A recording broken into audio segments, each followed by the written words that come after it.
would be to have your warehouse, vendor, customer year, and then have gross sales, gross COGS, and quantity shipped in the field section versus in the items section.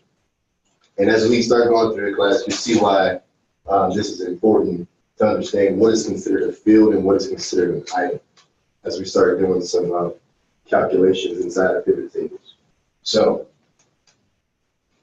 first off, we're going to switch back to the computer because most of the class is going to be done on the computer, and we're going to show you how to actually start from the beginning and insert a pivot table. The data set that I'm going to use is about 360,000 rows. So this is a really large data set, and I'll show you how we're going to manipulate it. Stop sharing before my face gets deep into the camera here.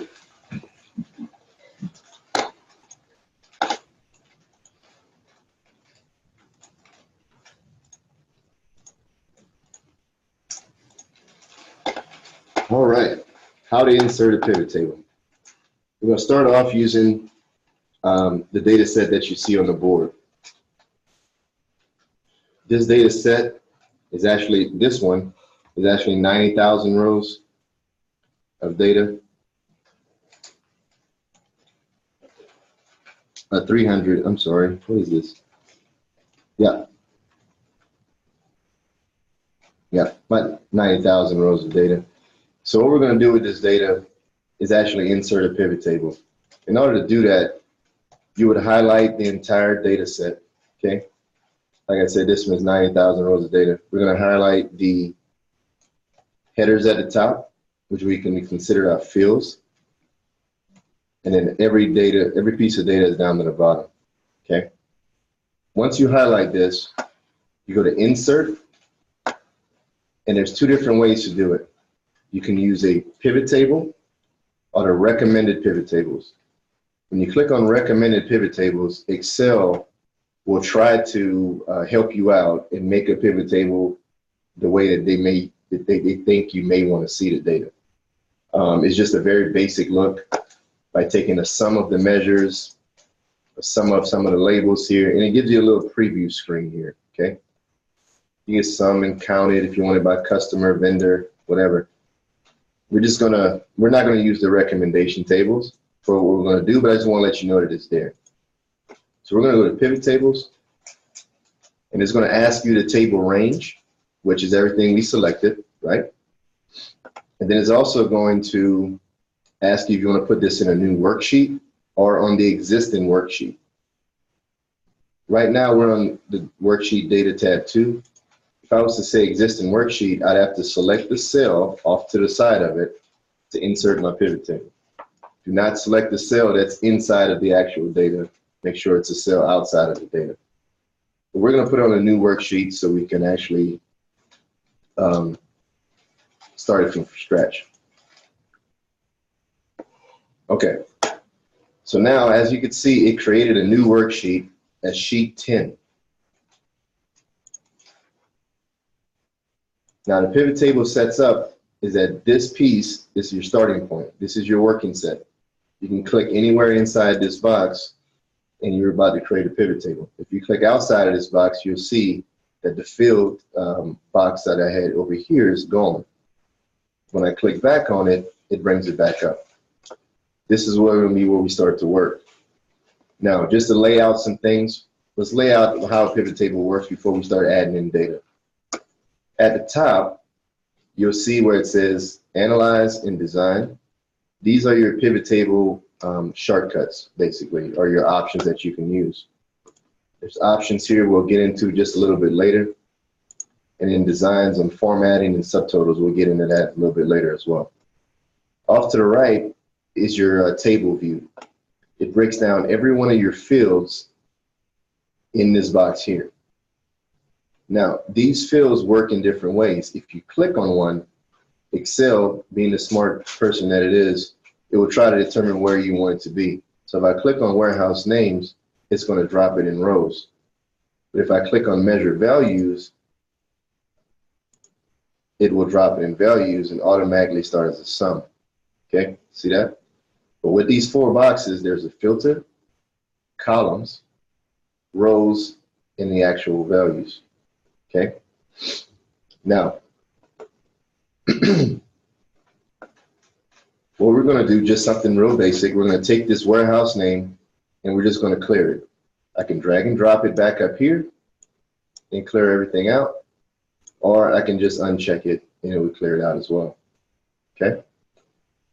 So right now we're just going to build a basic table where we take the vendor names and we're going to drag and drop that in the rows.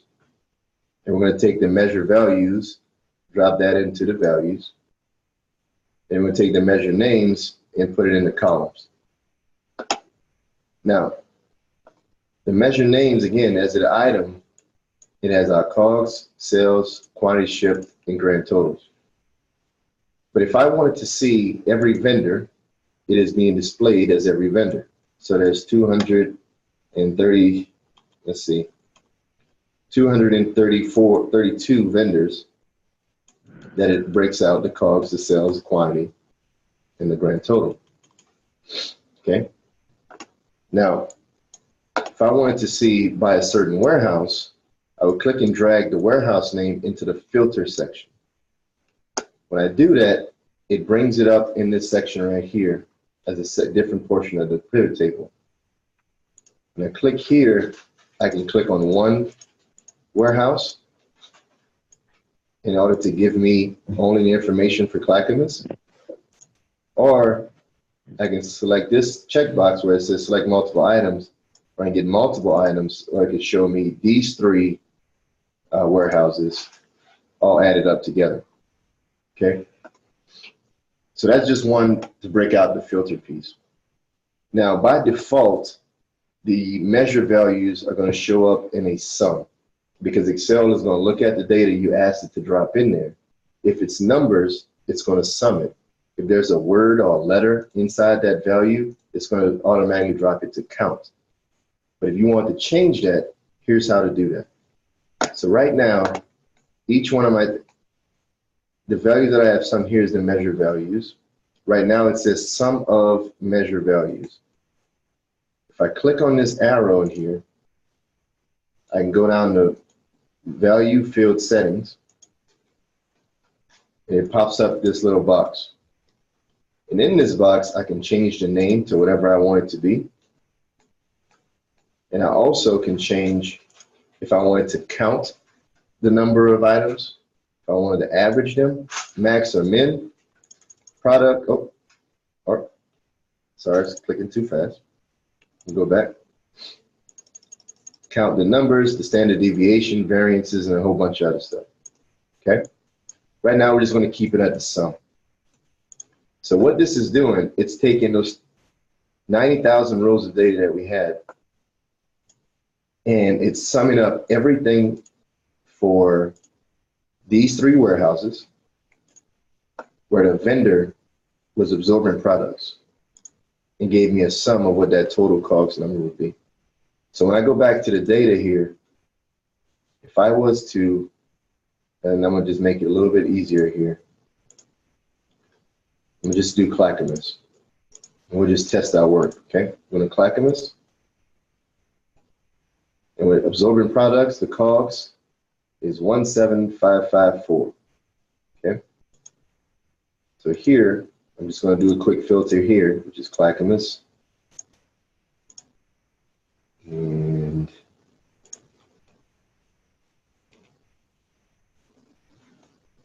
oh,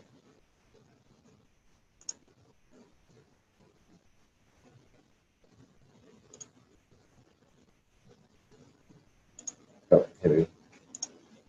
Sorry about that.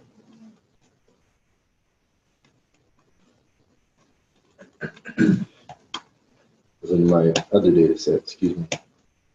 Here we go. Clackamas, absorbent products, and I just want the COGS.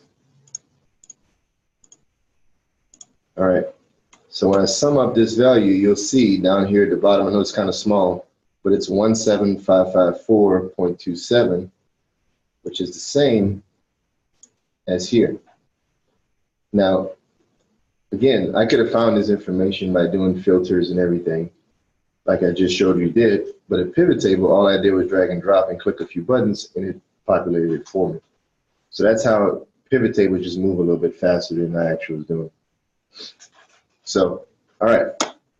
So now that we know how to create a pivot table, we know how to drag and drop, we know what these boxes means, let's start and talk about a little bit of the options that you can do with the data that you have here. So if I go to Analyze here, this menu pops up, and every one of these options here, or every one of these headers here applies to the pivot table only, okay? When I go to Options, and then go to Options, it brings me my pivot table options, and there's a bunch of different things you can do to format your pivot table, to change the way it looks, your printing options, and some other things, okay? In this layout format, if I wanted my headers to merge and cell, I can click here, merge and center, excuse me. There's an option here so that it doesn't show any blanks. Auto fit, that means that every time my pivot table change, the column widths and the row depth is actually going to change in accordance to what data is fitting in there. And also preserve the cell formatting when we update it. So if I had the sales number in a currency format, every time I bring the sales format back, it would put it in that currency format.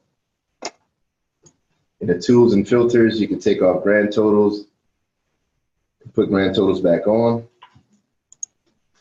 You get different displays. One of my favorite things is this classic pivot table view here. I'm going to click on it and I'll show you what it does in just a second.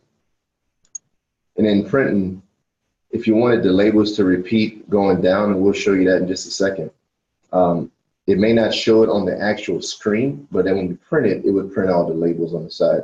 And I'll show you that in just a moment. And in the data, save source data, enable shows data. This enable show data details, is a very important tool. So make sure this is clicked, and I'll show you, like I said, we'll get to that in just a second. All right. Now, since I click classic pivot table view, you see it put these nice highlighted blue lines and borders around it. What that does, it enables me to click and drag information not only into these boxes, but into whatever places I want it up here. So right now I have the vendor name portion here. But if I wanted to add customer name to it, I can click and drag it over here and drop it. And as you'll see, it has vendor name and customer name. It also has a subtotal here that shows here's this customer and the subtotal of that customer just for that vendor. And the subtotals all the way down. This is a great view if you wanted to just see what each customer was doing with how much business with each vendor, right? And also I can click and drag. If I want to take off my warehouse name from my filter, I can click then drag up to the filter as well. You can put multiple items in the filter area. So that if I want to do Clackamas, but I only want 2017, I can do that as well in my filter.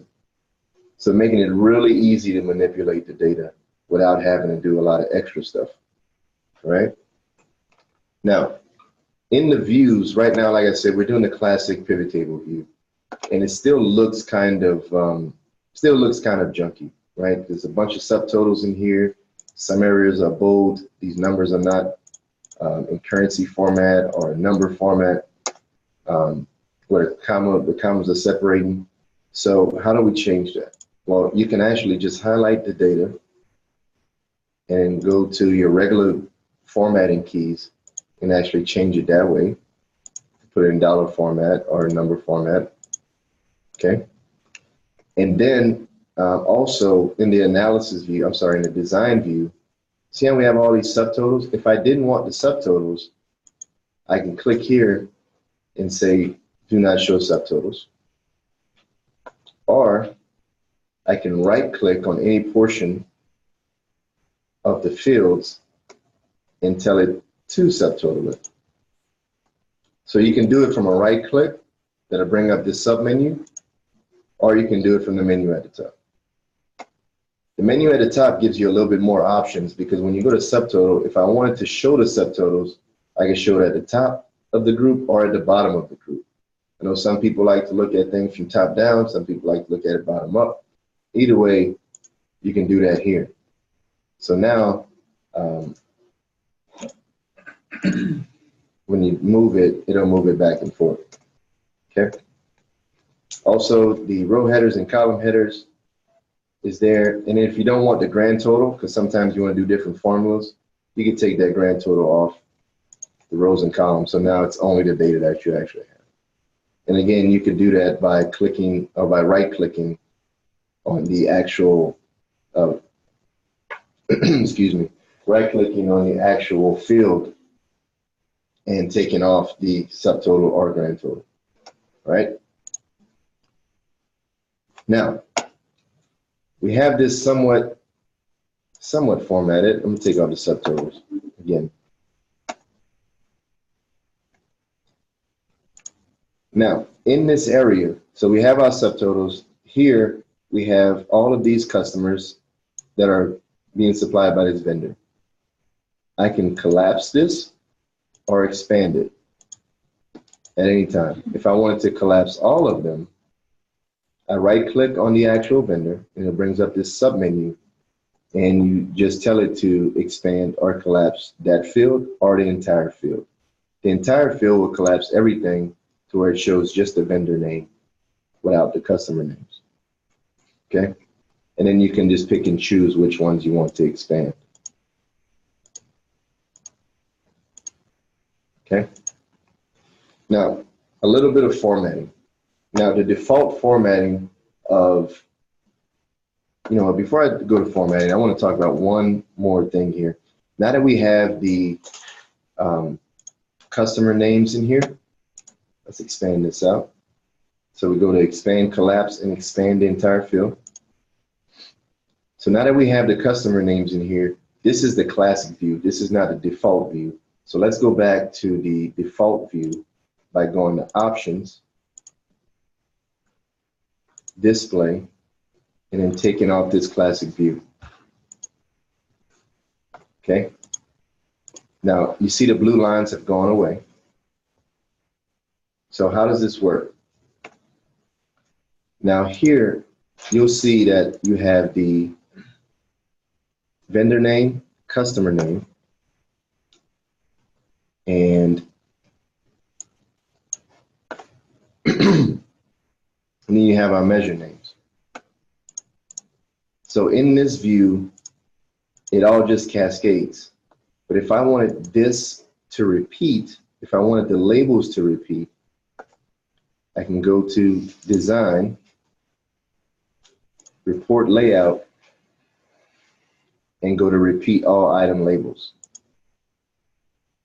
So now, when you are copying and pasting this into another file, like if you want to create your data set, you'll have it here so you can do formulas and things off of if you would like to.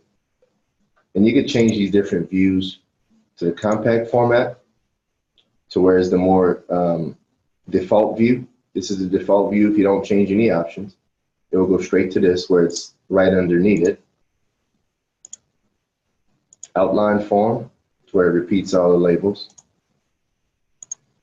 And in the tubular form, where again it repeats all the labels, and then you start adding more to grid lines.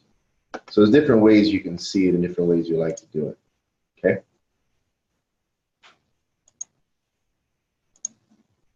Just by changing those. All right. Now, let's get into some formulas and what we want to see. And this is where the different data types are going to come into play. So if I wanted to know what the average selling price of these products were, I can do one of two things. I can manually do the formula by just doing equals the sales number divided by the quantity shipped. And it will give me what that number is. But as you could see in the formula bar, it gives you this get pivot data formula. This get pivot data formula also uses the lockdown keys. In our previous classes, we talked about the lockdown keys, the dollar signs in front of the column and the row.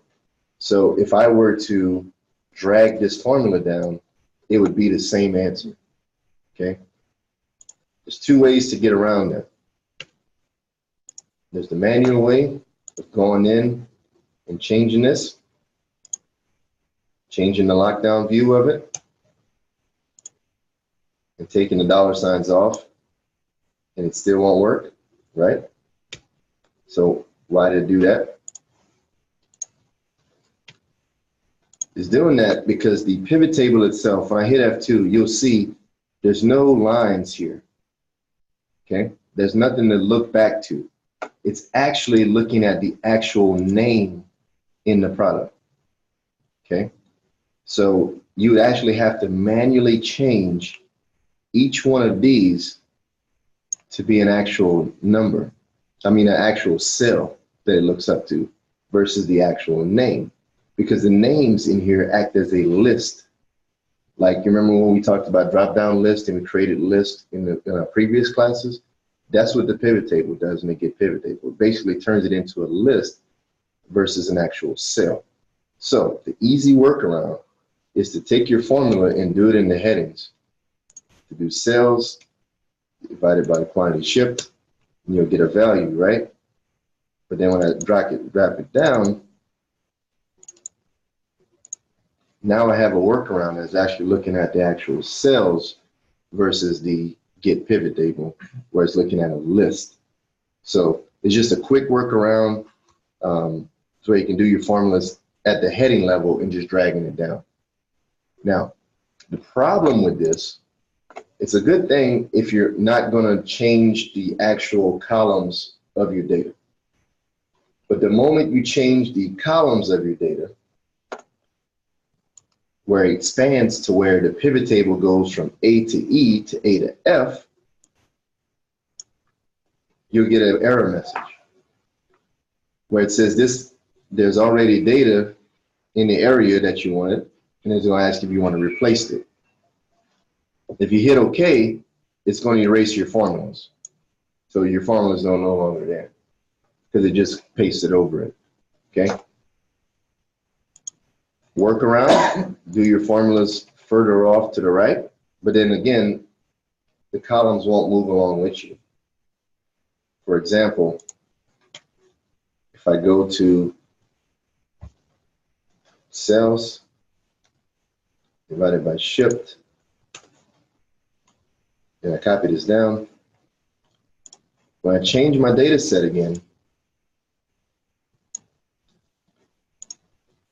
you'll see that the formula is gone and it's showing errors. And the formula's not gone, the formulas are showing errors because it was only looking at that particular cell.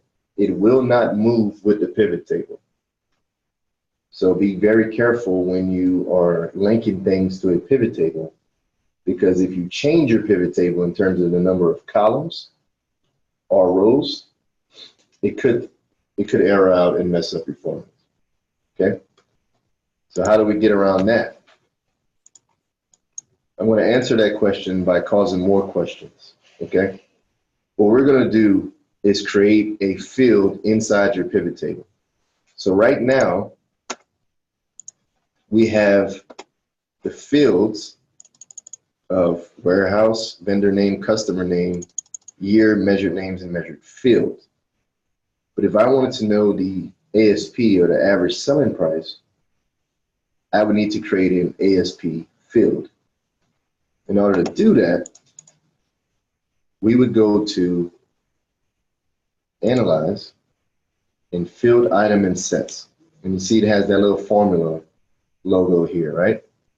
When you click on that, you can create a calculated field. Basically, instead of you doing the formula, you're telling the pivot table to do the formula by creating a new field. This is where it gets fun. Now, when I said I was going to create more questions, the way that my data was set up, it will not allow me to do that formula to where it said, where I did gross sales divided by quantity shipped. As you can see, it's not in this field list. And that's because of the way that the data was set up. To remind you, the data was set up to where gross COGS, gross sales, and gross quantity were set up as measure names instead, as items instead of fields.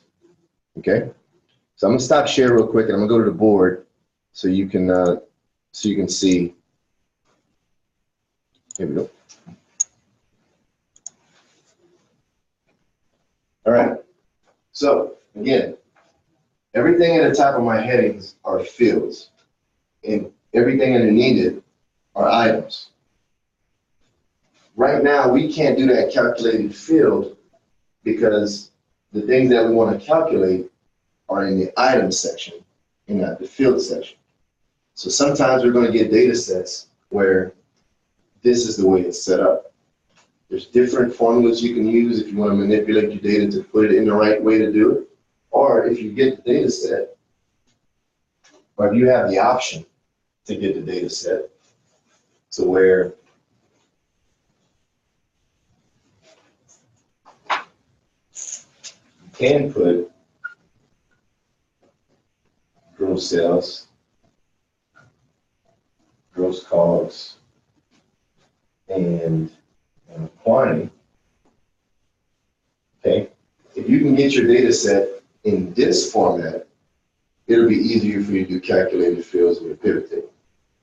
So I think I had this at 250, and I had this at 100, and I had this at 50. Now, what we're going to do with our calculated fields is create a new field called ASP or ASC, not to be confused with Animal Supply Company. This is average selling cost. Okay. Now, we can do this in our data set, or we can let the pivot table do it for us. And all this is going to do is take our gross sales and divide it by gross quantity, right? Which is 5. And then we're going to take our gross COGS and divide it by 50, which is 2. Okay?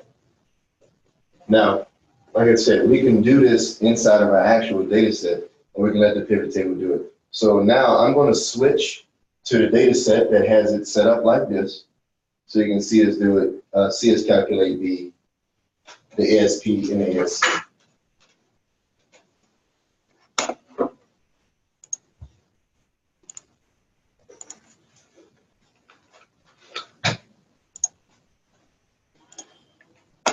All right, so I'm going to go to my new data, and I already have a pivot table set up, but I want you to see it to where you can see that my gross sales, COGS, and quantity shipped are in the field section, just like we did on the board.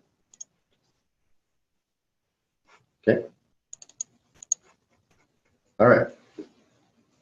So now, here's our data. We have our row label of our warehouses. I'm going to drop our vendor names down in here so we can get some more data in that view. And then we have the sum of gross sales, sum of COGS, sum of quantity shipped in our ASP. Okay. I'm going to now, I already added one just for the view of the class.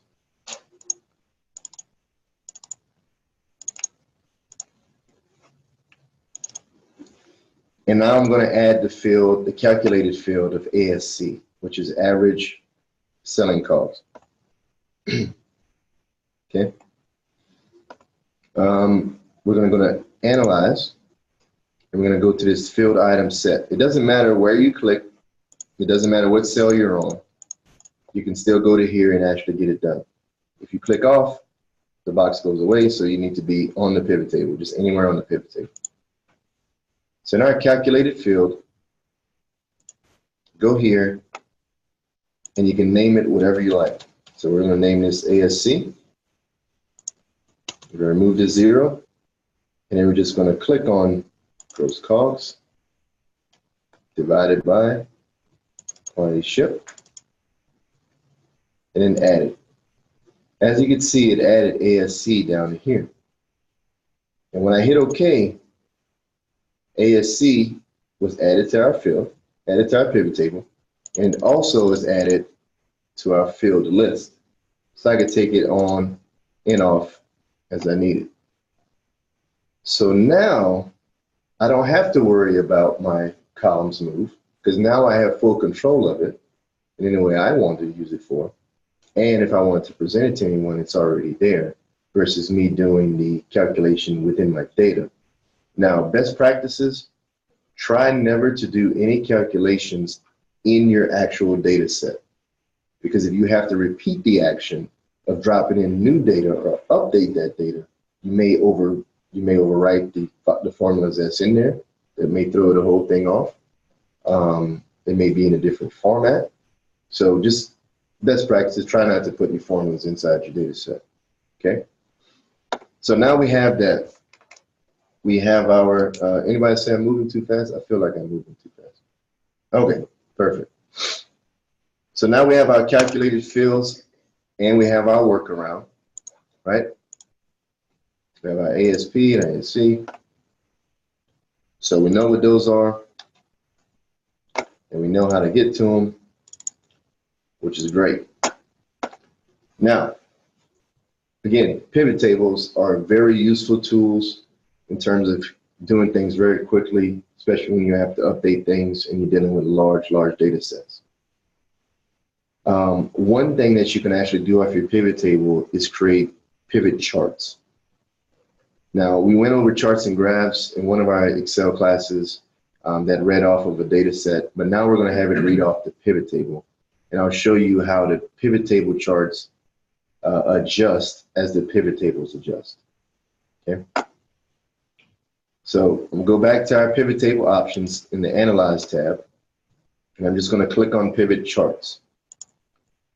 When you click on Pivot Charts, it gives you all the normal list of charts and graphs that you can do.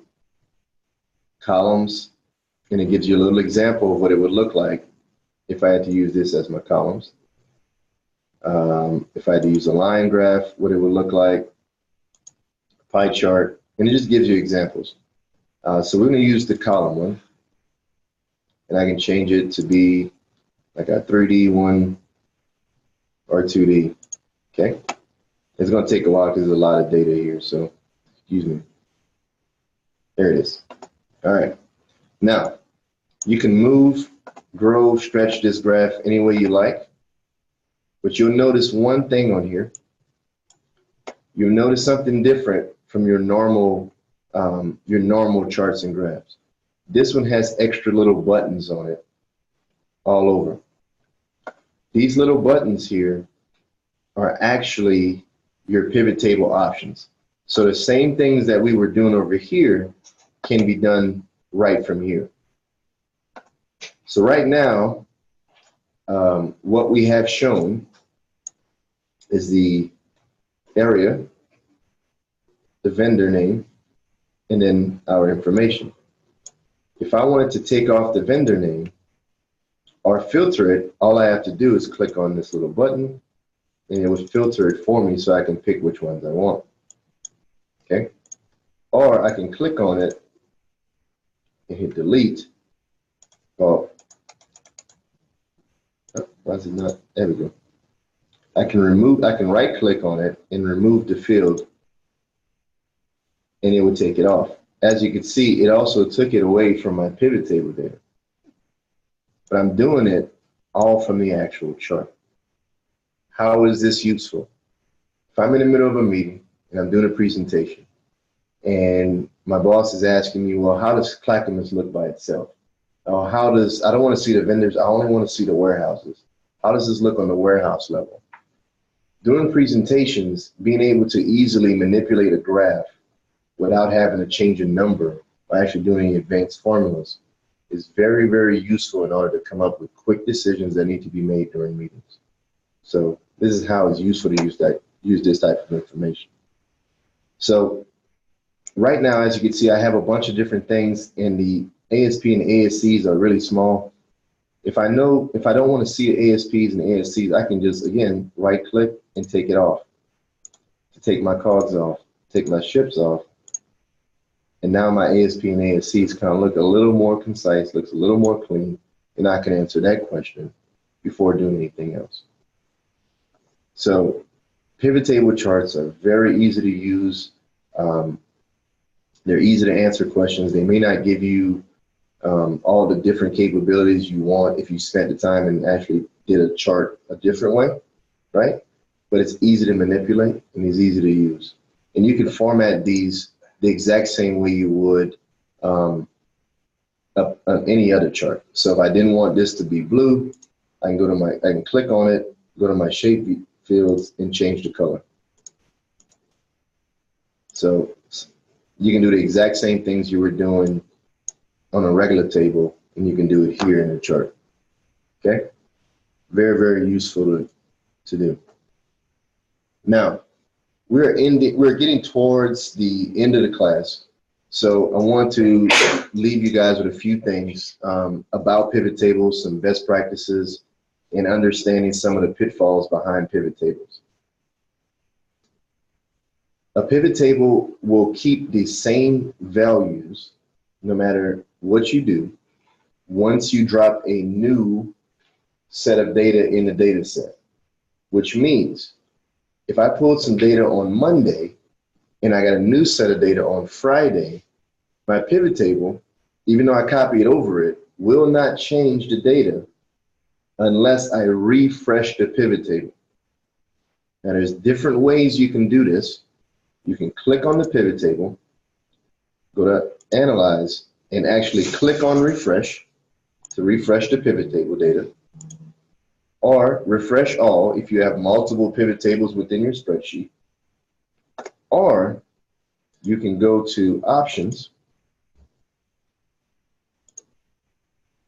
and Data and click on this box right here that says Refresh Data every time you open the file that you're in.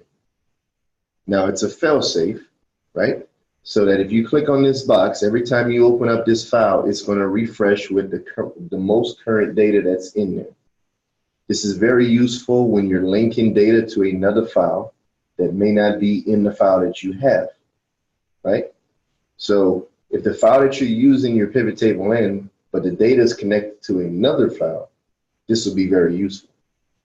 But if you have the data all in one spot, even if you open up the file, it's still the old data until you drop the new data in it. So that's why you have to be careful that you can't rely just on that box. You have to hit refresh data. So make sure when you drop new data in there that you're refreshing the data. One other thing. So with pivot tables, we showed you the workaround where change this. I'm gonna get rid of this box here so we can do a little bit of exercise on the side here. Put our gross sales back and our quantity shift up. All right, so I showed you the workaround where we can use the formulas in the headings and then dragging it down, right? And how if you move some things or expand it, it would go away. Well, one thing that's also important is if right now I have gross sales and gross ship on the back end, with my ASP and ASC on the front end. If I wanted to move that, I would use my cursor to where I get the move arrows that goes up and down, left and right, and I can click and drag it over to where I want it. Now, when I did that, you saw my workaround numbers change. Because again, the workaround does not move with the pivot table. It only links to the cell that you told it to. Think of it as the pivot table just sits on top of the cell, but the formula actually reads what's in the cell. So whatever you put on top of that cell, that's what the formula is going to read. It's not going to move like a normal Excel cell would move. When you insert lines and do things like that, it will not do that. I know that was a weird sentence I just said. After I said it, I was like, that doesn't even make sense.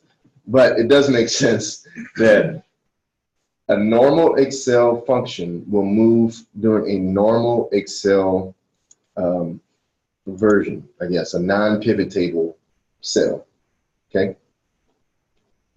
Once you put a pivot table as an overlay, okay, it will not read the overlay, it just reads what's in it, if that makes sense, okay? So be very, very careful of that. But the function of just clicking and dragging and being able to move things works very well, and it's always a lot of fun. Now, also, one last thing that I forgot when I was, and I missed it. I had it written down and I forgot it, but I want to go back before we end our class. The calculated fields portion of it. Okay, let's go back to that. So right now, I'm going to go to Analyze, Field Items and Cells, and go to Calculated Items this time. Now, in the past, when I did this earlier, you did not see the Calculated Items version highlighted or even being able to be clicked on because it was grayed out. If I click over here and go here, as you can see, the calculated item is grayed out because it thinks I'm trying to change something here. But inside of my member, inside of my fields, the warehouse name field, I have multiple items that I can calculate. Being that the dollars are not, being that the dollars are actually being calculated, you can't calculate it twice. If that makes sense. The item cannot be calculated twice. So that if the item itself is a calculation, it cannot be calculated again in this format. But you can calculate something like this. So if Denver and Clackamas, entertain me for a second. Well, Stockton and Whittier, okay, are both California warehouses. If I wanted to know what the California warehouses only are doing, I can do a calculated item by using the same box that pops up, but this time you see where it says warehouse name, it also has a items box.